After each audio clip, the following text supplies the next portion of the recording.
Hey everyone, welcome back to the channel. The name is Ninja Knight. Make sure you like the video, make sure you share the video, make sure you subscribe to the channel and hit that notification bell for notifications going forward. Thank you. So this is something I reported on not too long ago, and finally we have some product shots from McFarlane Toys on their new wave of their DC Multiverse line that is going to have a Build-A-Figure Bane. Now I've had my issues with this line in terms of the paint being not great when you do see it in person, and particularly with some of the articulation that we've seen in the line so far. I also do think some of the joints, for example like these ball joints here, do look a little bit gaudy, and I like the fact that McFarlane are starting to clean it up a little bit by having the likes of Gauntlet start to cover those joints.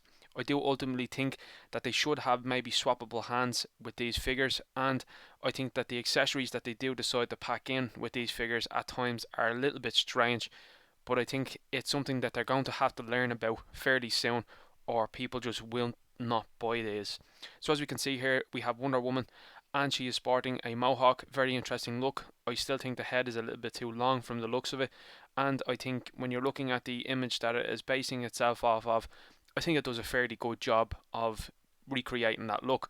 That's something I've been heavily critical about McFarlane's figures so far, is that some of the figures do not look like the source material. So I would like to see a closer, more accurate representation of the source material when it's in action figure form. Here we have two of Bane's arms. Looks interesting. The greyish white that's on them doesn't allow for an awful lot of colour, but I know that this is a specific storyline that Bane was in. Here we have the Scarecrow, and he is going to ride basically on Bane, so that is the idea of this, and he comes with a torso piece. I think for $20 or €20 or £20, wherever you may be, I think that is a decent chunk of change for what we're getting here. The articulation for me still is a little bit lacking on these figures, and I would like to see it improved way more than what it has been already. So we have Scarecrow here. I really like the look of this Scarecrow. I like the translucent plastic that's used on the head there, and you can see the Scarecrow's head in behind it. I think that this looks really creepy and something possibly out of a horror film. I love the way that this character here has no legs, and I kind of like the idea of him riding around on the back of Bane, one of the stronger characters, with arguably one of the more psychological characters within the DC universe, and particularly within the Batman mythos.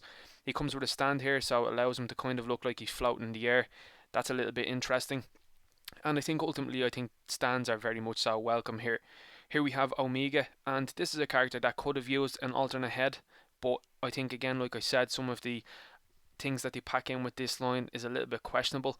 And also you see another problem that I have with this line, which is the high kind of waisted trunks here. It kind of looks like a nappy or a diaper, as some people would call it, but I think that this actually looks a little bit more sleek than some of the other versions of this that we've seen before, for example on Nightwing. So I think ultimately McFarlane is going to learn as he's going along. I hope these figures do improve. I would like to be purchasing them, and again it is a line that I think has started off with some problems, and they have started to listen to fans and have started to get better. I really like the butterfly joints here on the shoulders. I think that looks really well. It really blends in very nicely, and it doesn't make the arm jut out the way the previous ones have done. I think the colours on this looks absolutely outstanding, particularly with the red, and I think ultimately overall this is probably the most excited I am for this one within this wave, bar and Scarecrow maybe. The last one that we have here is an image of the Build-A-Figure Bane. So I will be showing some of the other images of some of the other characters now in a moment, but this is the Build-A-Figure Bane built together. It looks pretty good. I like it. It certainly looks chunky.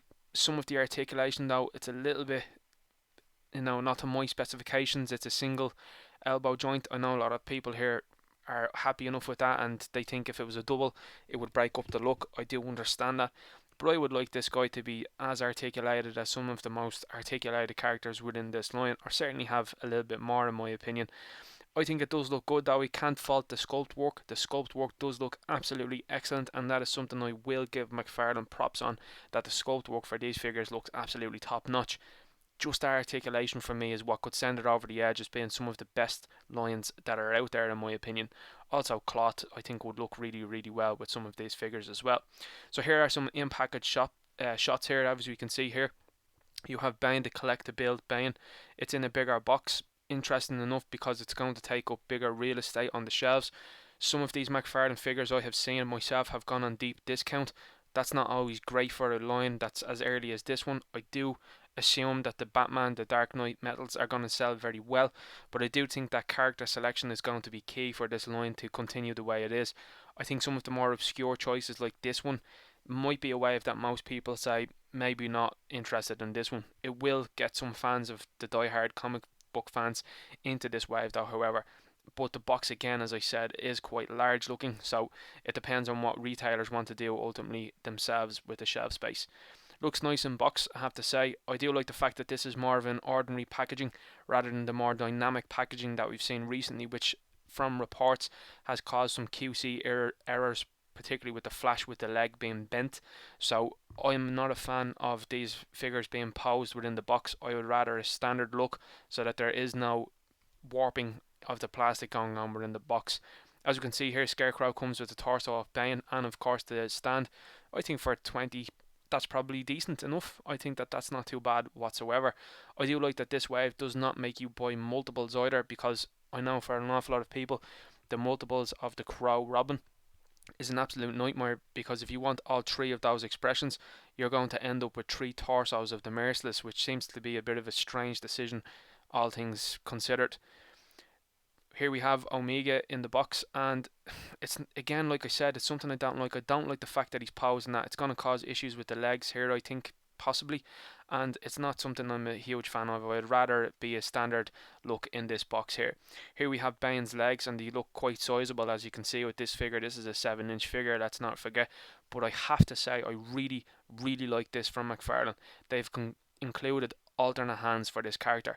That is brilliant. That is exactly what we want as fans. We want to see these alternate hands or alternate heads as well too, because I think that this is important for the playability and for the different sort of silhouettes that you can have for these characters.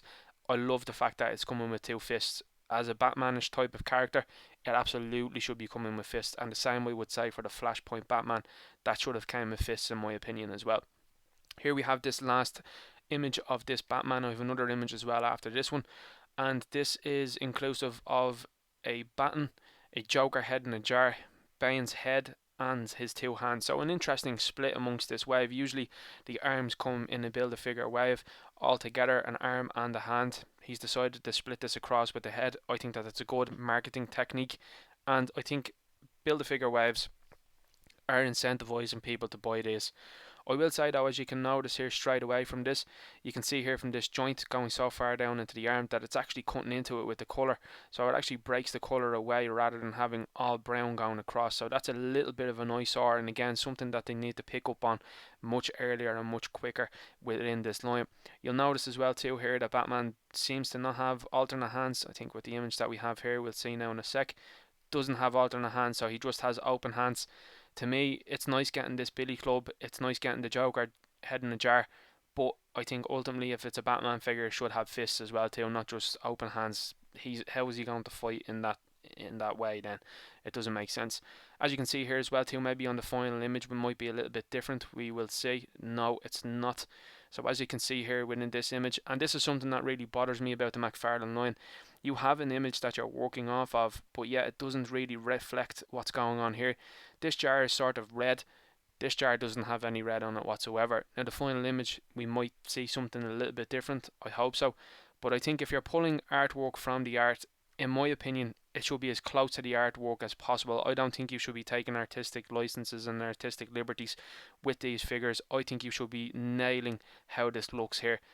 Does that come down to a rights issue, or perhaps something that has to be paid towards an artist? Maybe, maybe not. I don't know. But I would assume it could be something to do with that. We do know that he's done Greg Capullo's work pretty bang on, so we would expect to see it maybe going forward. Overall, I think this looks like a nice Batman. I like the fact that he's in basically a straitjacket. It looks quite an interesting look for Batman, but again, I know a lot of people have had criticisms because this has been a Batman heavy line so far. I would like to see the likes of Dr. Fate. I would like to see some Red Lanterns, because I think that could give us some very interesting looking characters and some more monstrous looking characters. Yellow Lanterns, Blue Lanterns, some of the speedster, the likes of Godspeed for example, I'd like to see. Many different characters. Like I said, Dr. Fate would be absolutely interesting. Some of the Shazam family, maybe Shazam himself, Black Adam, but maybe he might be saving them then till the movie that comes out next year for Black Adam. I suppose we shall wait and see. So that is the news for today. There's some product images and product shots of these figures within the boxes. What do you guys think? Is this a wave that you're going to collect, or is this a wave that you're going to pass on? I for one think that the Scarecrow looked really good. I think Omega looked really good. The rest of the figures though for me are a little bit more of a pass in my opinion. If I can get the build a figure bits without having to buy those figures, I'd be happy enough to do that and not have those figures on the shelf. But again, sometimes you do like to collect a line and have a line in total. We have seen that the Dark Knights metals seem to be getting a complete lineup, so hopefully McFarlane is thinking about building teams.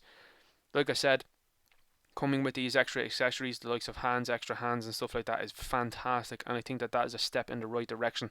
Hopefully from this wave onwards we do get to see more of that going forward. But like I said, some of the criticisms McFarlane has talked about publicly, and it doesn't seem like that he does want to change ultimately. I do feel so sorry though for Ty Butler, who comes on, he understands what fans want, he knows what they want and what they need, and sometimes it gets misinterpreted by Todd, and Todd does his own thing. But I suppose Todd is running the business, and that's just the way it's going to be. What do you think of this wave? Is it a wave that you are going to be very excited by, or is it something that you would like to see in something else, maybe something different in this wave? What do you think of the Build-A-Figure Bane within this wave? Who is your favourite figure from this wave, and who is someone that you're absolutely ecstatic and excited to get? Let me know in the comments below. Make sure you like the video, make sure you share the video, make sure you subscribe to the channel, hit that notification bell, and I'll talk to you later. Good luck.